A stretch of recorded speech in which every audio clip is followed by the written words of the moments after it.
You may have noticed some amounts listed on the statement of cash flows are positive and some are negative.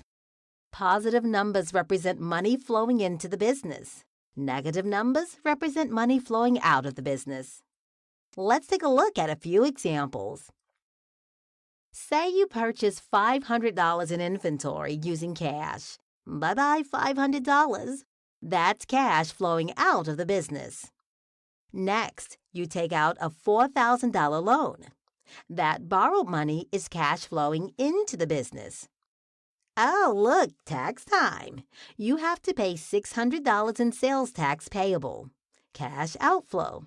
But look here. One customer paid $2,000 in advance of service.